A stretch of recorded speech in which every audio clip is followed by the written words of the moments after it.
Hello, আসসালামু আলাইকুম। Welcome back to my channel Sharmin's. সবাই ভালো আছেন নিশ্চয়ই? আমি আল্লাহর রহমতে বেশ ভালো আছি। তো আবার একটি ভিডিও দেখার জন্য সবাইকে আমন্ত্রণ জানাচ্ছি। আশা করছি ভিডিওটি ভালো লাগবে। আর ভিডিওটি যদি ভালো লাগে অবশ্যই লাইক দিয়ে ভিডিওটা কন্টিনিউ করবেন। আর আপনাদের মতামত জানাতে পারেন কিন্তু। আর যদি বেশি ভালো লেগে যায় তবে সাবস্ক্রাইব বাটন তো আছে আপনাদের সামনে। সাবস্ক্রাইব করে আমার সাথে থেকে যাবেন ইনশাআল্লাহ। তো আজকে আপনাদের একটা রুম ট্যুরের ভিডিও দেখাবো। আর রুম ট্যুরগুলো হবে আমার পেজের সব বিছানা চাদর দিয়ে আমি আমার ঘরটাকে কিভাবে সাজাই।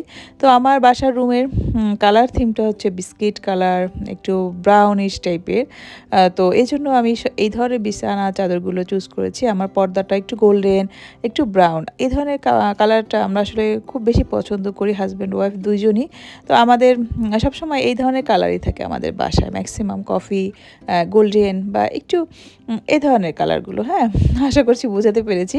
আর ভিডিওটা দেখলে তো আপনারা অবশ্যই বুঝতে পারবেন। তো আমি আমার পছন্দের কালারের থিম নিয়ে কাজ করছি এখন।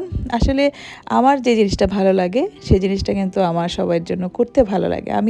আমার যতক্ষণ না পছন্দ হয় সেই জিনিসটা আমি মানুষের হাতে তুলে দিতে পারি না। এটা আমি কখনোই পারতাম না। মনে হয় যে এই কাজটা আমাকে বাধ্য করে করানো হচ্ছে। হ্যাঁ, অন্য কারো পছন্দে যখন আমি কাস্টমাইজ কাজগুলো করি আমার ভালো লাগে। তারপর মনে হয় যে না, আমার একটু নিজস্বতা হরণ হচ্ছে। তারপর কিন্তু আমি সবসময় আমার ডিজাইন নিয়ে কাজ করার চেষ্টা করি। হয়তো কালারটা এবং সাইজটা শুধু কাস্টমাইজ করি। তো এটা আমার ছিল প্রথম বিছানার চাদর। আর এই চাদরটা আমি ডিজাইন করেছি একদম নিজের একটা ভালো লাগা থেকে। তো এটার প্রথম কুশন কভারটা ছিল আমার পেজে। আর এই কুশন কভারটা খুব ভাইরাল এবং অনেক বেশি পছন্দ করেছে আমার পেজের আমার যারা দর্শক বা ফলোয়ার যাই বলেন কিনা, অনেক বেশি পছন্দ করেছিল আমার এই কুশন কভারটা। তো সেই ভালো লাগা থেকেই আমি এই কাজটা করেছি, যেটার সাথে মিল করে, কেননা আমি একটা বিছানা চাদর করে ফেলি, যদিও আমার আপুদের অনেক পছন্দ হবে এটা আমি জানি ইনশাআল্লাহ। তো সেই চিন্তা মাথায় রেখে, যেহেতু সামনে ঈদ আছে আর এখন ফেস্টিভ একটা সিজন চলছে, বিয়ে অনুষ্ঠান একদম সব কিছু মিলেমিশে একটা অবস্থা, মানে প্রতিদিনই মনে হয় একটা ফেস্টিভ ফেস্টিভ ভাইব চলছে। জানুয়ারি, ফেব্রুয়ারি, মার্চ একদম ঈদ থেকে শুরু করে কোরবানি পর্যন্ত এই 4-5টা মাস যা আমাদের বছরের শুরুটা খুব ভালো যায়। তারপরে দেখা যায় আবার কিছু মাস আমরা একটু চুপচাপ থাকি, তখন আমাদের ফেস্টিভটা একটু কমে যায়। তো এই বছরের শুরুটায় আমরা কিন্তু কেনাকাটাও করি প্রচুর। আর আমাদের ঘর সাজানো বলেন, আমাদের বিয়ে অনুষ্ঠান সব কিছুর সাথে জড়িত। তো এই জন্যই আমি যেহেতু ঘর সাজাতে পছন্দ করি, এই জন্য কিন্তু আমি ঘর সাজানোর প্রোডাক্ট নিয়ে কাজ করছি। আর আমি যেটা পছন্দ করি আমি সেগুলো নিয়েই কাজ করব। এটাই আমার সবসময় একটা ইচ্ছা ছিল, যেটা আমি কমফোর্ট ফিল করি। হ্যাঁ, আমার কমফোর্ট জোনটা হতে হবে আমার কাজের জায়গা। আসলে আমি বরাবরই ঘর সাজাতে খুব বেশি পছন্দ করি এবং ভালোবাসি, যেটা সত্য কথা। আর ভালোবেসে যে কাজটা আমরা করি সেটা আমাদের আনন্দ দেয়। হ্যাঁ, খুব একটা বেশি কষ্ট হয় না। একটা সময় ছিল যে এটা নেশার মতো কাজ করতো, আর এখন কিন্তু সেটা আমার পেশা হয়ে গিয়েছে। তো এই জন্য কিন্তু আপনাদের ক্রেডিট আমি বলবো সবচেয়ে বেশি, যারা আমার ভিউয়ার্স বা দর্শক বা যারা আমার ফলোয়ার বা যারা আমার কাছ থেকে কেনাকাটা করেন এবং যারা আমার চয়েসটাকে এত সুন্দরভাবে অ্যাপ্রিসিয়েট করেন বা মূল্যায়ন করেন আমার কাজগুলোকে। অনেক বেশি ধন্যবাদ, অনেক বেশি কৃতজ্ঞতা তাদের প্রতি যারা আমার কাজগুলোকে পছন্দ করেন। তো এই কাজটার কথা কি বলবো, আমি বানানোর পর থেকে অনেক বেশি সেল করেছি আলহামদুলিল্লাহ। এটার কুশন কভারটা ছিল শুধু আমার পেজে। আসলে কাজের বর্ণনা দিচ্ছি না, শুধু বিজনেস নিয়ে কথা বলছি। এই কর্নারটা একদম খালি ছিল। এখানে আমার একটু প্ল্যান ছিল যেখানে আমি আমার একটা হোম অফিস সেট করব। তো সেটার জন্য আমার আরও কিছু প্ল্যানিং বাকি আছে এবং আমি একটু ডিসিশন নিতে পারছিলাম না যে আসলে কীভাবে করব। তো হোম অফিসের জন্য যেহেতু আমার প্ল্যান একটু বাকি, বা আমি আরেকটু চিন্তাভাবনা করছি কীভাবে করলে সুন্দর লাগবে সব কিছু মিলেমিশে। তো এখানে আমি একটা সেলফ দিয়ে দিলাম। হ্যাঁ, রড আয়রনের একটা প্ল্যান্ট স্ট্যান্ড এবং একটা সেলফ। এই সেলফটা কিন্তু অনেক বেশি ভাইরাল ছিল একসময় ফেসবুকে। তো আমিও চিন্তা করলাম না, এটা আমি কিনে ফেলি আর আমি এভাবে আমার বেডরুমের একটা কর্নারে এখন আপাতত দিয়ে রাখি, যাতে দেখতে সুন্দর লাগে।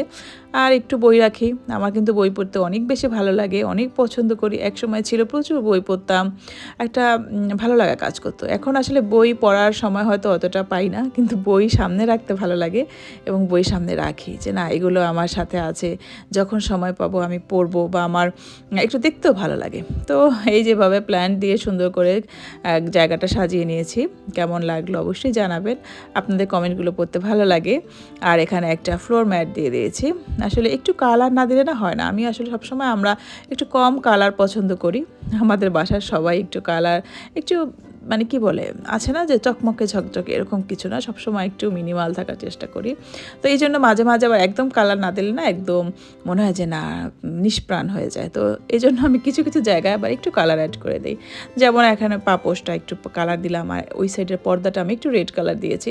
এই পর্দাটা আমার অনেক পুরনো, আর পুরনো জিনিস ফেলতে আমি একদমই মানে কি বলবো, পছন্দ করি বলতে না, পছন্দ করি না। আমার পুরনো জিনিসগুলো যত্ন করে রাখতে আমার খুব ভালো লাগে, যেটা আমার খুব বেশি প্রিয়। আর এই যে আমার বেডরুমটা একদম কি বলবো সাদামাটা, একদম ছিমছাম, আর অল্প কিছু ফার্নিচার দিয়ে আমি সাজিয়েছি আমার বেডরুমটা। আমার সবসময় প্ল্যান ছিল যে আমি আমার বেডরুমটাতে খুব কম জিনিসপত্র রাখবো, একদম বেশি হিবিজিবি আটো না, একদম খোলা থাকবে, শ্বাস নিতে পারবো মন ভরে। আসলে ঢাকার শহরে আমাদের মানে স্বস্তিতে শ্বাস নেওয়ার জায়গা কিন্তু খুব কম। সেখানে আমাদের ঘর বা আমরা যেখানে থাকি, হ্যাঁ, সেই জায়গাটা যদি একটু কমফোর্ট না হয়, খোলামেলা না হয়, বা একটু কি বলে যেভাবে আমি চাই আমার মনের মতো না হয়, তাহলে কিন্তু খুব কষ্ট বাঁচা। হ্যাঁ, আমরা গ্রামের বাড়িতে চাইলেই কিন্তু একটু বাইরে বের হতে পারি, একটু গাছের নিচে যেতে পারি, সেই জিনিসগুলো কিন্তু ঢাকাতে নাই। আর এটা ছিল আমার 2 নাম্বার বেড, কি বলবো 2 নাম্বার বিছানার চাদর। আর এটা ছিল সাদা এবং বিস্কিট কালারের মধ্যে কম্বিনেশনের একটা চাদর, আর প্রিন্টটা ছিল গোল্ডেন এবং কফি কালার। এটার মধ্যেও কিন্তু আমি কফি কালারটা রেখেছি, আর আমার কাছে দারুণ লেগেছিল। ফুলগুলো দেখতে কিন্তু কালো মনে হচ্ছে, এটা ক্যামেরার জন্য আমার কাছেও অস্বস্তি লাগছিল যেটা কেন কালো মনে হচ্ছে, কিন্তু এটা আসলে কালো না, এটা হলে কফি কালার। হ্যাঁ, কফির সাথে গোল্ডেনের মিক্স করে। আর এই যে কোলবালিশের ডিজাইনটা, আর কুশন যদি আপনারা চান কুশন কভারটা এভাবে করে নিতে পারেন, এবং আমি কিন্তু কুশন কভার ছাড়াও বিক্রি করি, শুধু বালিশের কভার সহ। এবং আপনারা যদি আপনাদের কোলবালিশ ডিমান্ড থাকে বা কুশন ডিমান্ড থাকে, সেটা আলাদা জিনিস। তো আপনারা কিন্তু অবশ্যই কমেন্ট করে জানাবেন আপনাদের কাছে কেমন লাগছে আমার এই বিছানার চাদরগুলো। আর এগুলো যদি আপনারা নিতে চান, অবশ্যই আমার পেজে কিংবা আমাকে ইনবক্স করবেন, কিংবা আপনারা চাইলে ইউটিউবেও কমেন্ট করতে পারেন। আমি এখানে আমার পেজের লিঙ্ক এবং আমার ফোন নাম্বার দিয়ে রাখবো। হ্যাঁ, তো আসলে অনেক কথা বলে ফেললাম। আর এই বিছানা চাদরটা কিন্তু আমার বেশি পছন্দ হয়েছে, যতগুলো বিছানা চাদর বানিয়েছি আমি। মনে হলো যে না, এগুলো আমি আমার নিজের জন্য রাখতে হবে। আসলে এই কাজগুলো যখন করি না আপনাদের জন্য, বা কাস্টমাররা যখন বেশি পছন্দ করে বা একটা ভালো লাগা আছে না প্রকাশ করে, তখন মনে হয় যে না, আমার কাজগুলো করা সার্থক। আসলে একটা ডিজাইন যখন করি না, তখন অনেক কিছু মাথায় রেখে করি। এগুলো কিন্তু সম্পূর্ণ আমার নিজের ডিজাইনে করা। এই ডিজাইনগুলো কিন্তু আপনারা বাংলাদেশে একদম আমি কি বলে গ্যারান্টি দিয়ে বলতে পারি, এই ডিজাইনগুলো আপনারা কোথাও পাবেন না, কোনো পেজের সাথে আমার মিলবে না। কারণ এই ডিজাইনগুলো কিন্তু আমি নিজে ক্রিয়েট করি, অনেক দিন, অনেক ঘন্টা, অনেক সময় ব্যয় করে এই ডিজাইনগুলো আমি করি।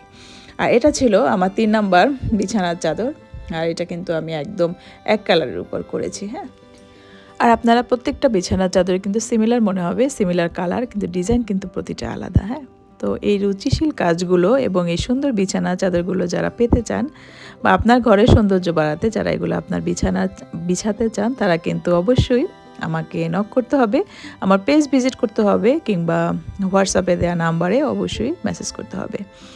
তো আমি আমার পেজ লিঙ্ক এবং আমার চ্যানেলের যে লিঙ্কটা, সেটা সব কিছু দিয়ে দিব। তো কেমন লাগলো জানাবেন কমেন্টের মাধ্যমে। আল্লাহ হাফেজ, আসসালামু আলাইকুম। আবার একটা ভিডিও নিয়ে আসবো, সে পর্যন্ত সবাই ভালো থাকবেন। আল্লাহ হাফেজ।